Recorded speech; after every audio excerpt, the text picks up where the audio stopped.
कथेचं नाव आहे कलियुग. लेखक आहेत जयंत कुलकर्णी. रस्त्याच्या पलीकडचा डोंगर बघताच सगळे खुश झाले. दाट गर्द झाडी व आकाशात उंच उठणारे झाडांचे शेंडे, त्याच्यावर कापूस पिंजल्यासारखे ढग व त्यावर पडणारे सोनेरी किरण. मस्तच. थोड्याच वेळात डोंगरावरून अंधार खाली उतरला व गावात दिवे लागले. आमचा गाव म्हणजे कोकणातील निसर्गाचा व माणसांचा एक उत्कृष्ट नमुना.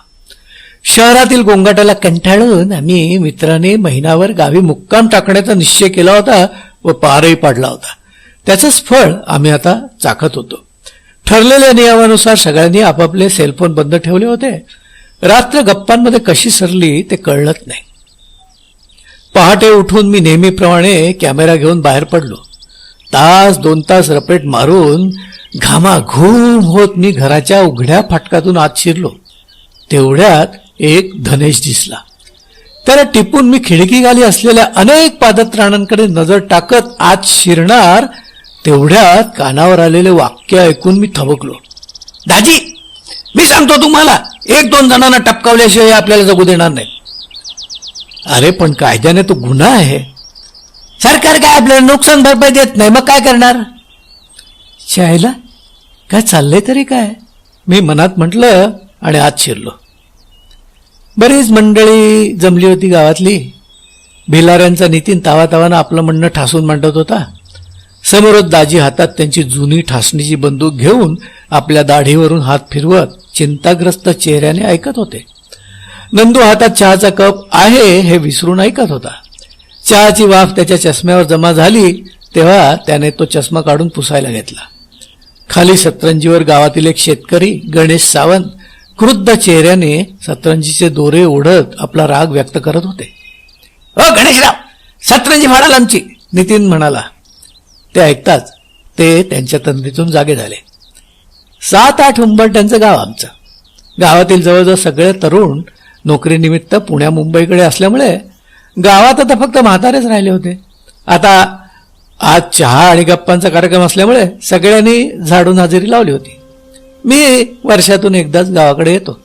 नमस्कार चमत्कार झाल्यावर मी चहाचा कप घेतला आणि सतरंजीवर बैठक जमवली. "काय आज सकाळी सकाळीच?" मी विचारलं. "नितीनच्या चिक्कूच्या बागेचा वानराने फडशा पाडलाय. काय करावं यावर चर्चा चालले," दाजी म्हणाले. पण मला कळत नाही, ही वानरं डोंगरावरून खाली कशी येऊ लागली? त्याला वर काही खायला मिळत नाही की काय? आपण तर डोंगरावरचं एकही झाड कापत नाही ना, आणि त्यांना मुद्दाम त्रास द्यायला जात नाही ना. त्यांची संख्या वाढली, दुसरं काही नाही. मग काय करायचं? वानर मारायला बोलवा. त्यांनी वानर मारायचं काम सोडलं, माजलेच साले. आता एक वानर मारायला 500 मागतात, परत रात्रीची. आमच्या गावात वानरमाऱ्यांचं एक कुटुंब होतं. पाटील आडनाव सांगायचे ते, पण मला वाटतं त्यांना आडनावच नाही. मूळची आदिवासी जमात. यांच्या अवतारावरून ते सहज ओळखू येतात. अस्ताव्यस्त कपडे, पिंजारलेले केस, तारवाटलेले डोळे व जेव्हा जिंकलेले नसतात तेव्हा कायम जागमूत. काहीच दिवसांपूर्वी दाजींशी गप्पा मारताना त्यांनी वानर माऱ्यांबद्दल बरीच गमतीशीर माहिती सांगितली होती. ते कधीच घरात राहत नाहीत व त्यांना जंगलाची खडानखडा माहिती असते. ते कायम फिरतीवर असतात व एखादे विकण्यायोग्य जनावर मिळाले तरच डोंगर उतरतात. उदाहरणार्थ घोरपड, ससा, रानडुक्कर. फार पूर्वी म्हणजे दाजींच्या लहानपणी हे लोक वानरं मारून खायचे, म्हणून त्यांना नाव पडलं वानर मारे. अर्थात त्यांना आता या नावाने हाक मारलेली चालत नाही आणि कोणी त्यांना तोंडावर तसं म्हणतही नाही, पण एकंदरीत निरुपद्रवी जमात. दाजी, तुम्ही यांना वानराची शिकार करताना कधी पाहिलं आहे का? मी त्यांना त्या गप्पांच्या ओघात विचारलं होतं. "हो, लहानपणी अनेक वेळा ते तिरकमट्याने त्याची शिकार करत. त्यांच्याकडे 3 बाण असत. समजा पहिले 2 हुकले तर ते शेवटचा त्या वानराला मारत नाहीत. ते त्याच जागेवरून शेवटचा बाण सोडतात व तो नीट बघतात. तो जेथे पडेल तेथे जातात. मग सगळे बाण शोधून परत वानराचा माग काढतात.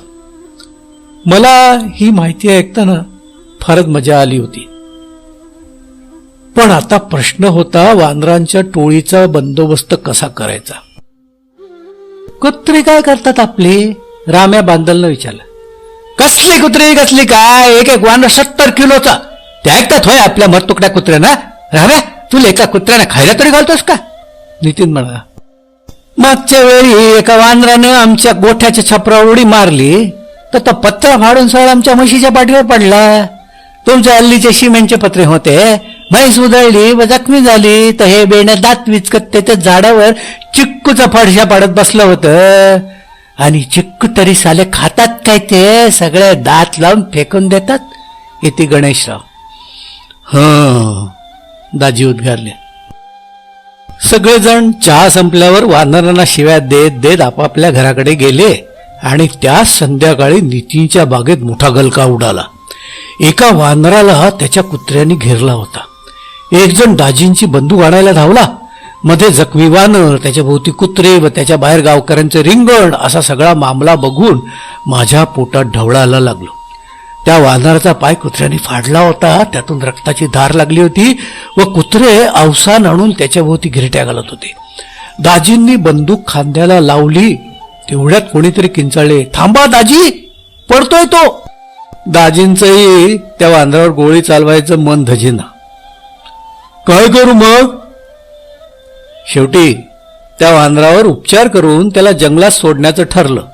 राम्या पुढे होणार तेवढ्यात त्याला त्याच्या घरातून त्याच्या आईने मोठ्याने हाळी दिली. राम्या, मेल्या आता जातोस का शेतावर, बंद कर तुझे ते माकड चाळे. ते ऐकताच राम्या घराकडे पळाला. आलोच रे मी. जसं त्या वानराचे दात विचकणं बंद झालं तसं दाजीने त्याला ढोसलं. त्याने मान किंचितशी वर केली व परत निपचित पडला. तेवढ्यात कोणीतरी पळत जाऊन पाणी आणलं. मग त्याला पाणी पाजण्याचा कार्यक्रम झाला. बेवड्या आप्पानं तेवढ्यात एक बांबूचा पिंजरा तयार केला व त्या वानरावर रोवला. दारूच्या नशेत आप्पा त्या वानरालाच राम्या म्हणून हाक मारत होता. त्याच क्षणी आमच्या गावात 2 राम्या झाले, एक बांधलांचा व एक वानरांचा. 1-2 तासांनी राम्याने हालचाल करायला सुरुवात केली. पोराटोरांनी कुठून तरी जुने कपडे पैदा केले व त्या वानरावर चढवले. त्याच्या गळ्यात एक घंटाई बांधली. दुसऱ्या दिवशी उजाडल्यावर सगळे त्या वानराकडे धावले. पण तो तकलादू पिंजरा मोडून पडला होता व राम्या गायब होता. बरेच दिवस हा विषय गप्पांना पुरला. 1 आठवडा झाला असेल तेवढ्यात गणेशराव ओरडत आले, राम्या आलाय, राम्या आलाय. कुठे कुठे? बाळाच्या घरावर गाडी चालवताय. सगळे बाळाच्या घराकडे धावले तर हा पठ्ठ्या टीव्हीची डिश गाडीच्या स्टिअरिंग सारखं धरून बसला होता. आम्हाला बघतात त्याने एक उंच उडी मारली व शेजारच्या झाडावर जाऊन बसला. त्याच्या हालचालींमुळे त्याच्या गळ्यातील घंटा वाजत होती. तो आवाज आल्यावर त्या झाडावरची वानरं उठून निघून गेली. पुढचे काही दिवस आमच्या बागेतील वानरांचा वावर कमी होत गेला. इतर वानरांबरोबर राम्या आला की त्या घंटेच्या आवाजाने ती पळून जात, मग हाही त्यांच्या मागून पळत असे. चायला त्या राम्याला इतर वानरे त्यांच्यात घेत नाहीत, तो काय करत असेल रे आता, अवी म्हणाला. जाऊ दे रे बाबा, चिक्कू तर वाचले आता. त्या दिवसापासून गावात राम्या दिसला का, कोणाचा, वानराचा रे, असे संवाद ऐकू यायला लागले. बरेच दिवस घंटेचा आवाज कानी पडला नाही तर आता गावकऱ्यांना चुकल्यासारखं होऊ लागलं. 1-2 महिने राम्या दिसला नाही ना त्याच्या घंटेचा आवाज ऐकू आला.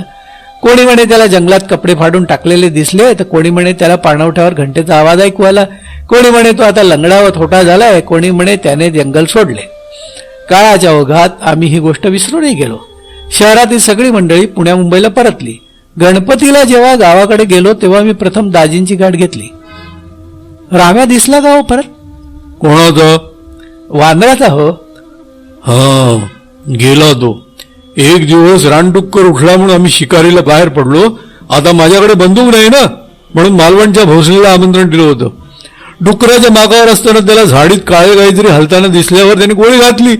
हल्लीची बंदूक ती, नेम धरायचा आणि बाहेर टाकायचा. ठासणीची भानगड नाही. शिकारीला पळून जायला संधीच मिळत नाही, पण त्यामुळे माग काढायची मजाच गेली. जवळ जाऊन बघतो तर आपला राम्या. त्याच्या अंगावर बांधलांच्या राम्याचा काळा टी शर्ट होता, पण बिचाऱ्याच्या गळ्यात घंटा नव्हती. ती असती तर वाचला असता कदाचित. वानराला रामाचे नाव देऊन माणसाने त्याचा काटा काढला. कलियुग रे बाबा, कलियुग. त्या रात्री झोप आली नाही हे खरं. जेव्हा डोळे मिटणार तेव्हा मी बाहेर आलो. मस्त चंद्रप्रकाश पसरला होता. मी सिगरेट ओठात ठेवली व पेटवणार तेवढ्यात मला डोंगरावर आकाशाला भिडलेल्या झाडांच्या फांदीवरून एक काळी आकृती उडी मारताना दिसली आणि मी दचकलो. का भास होता तो?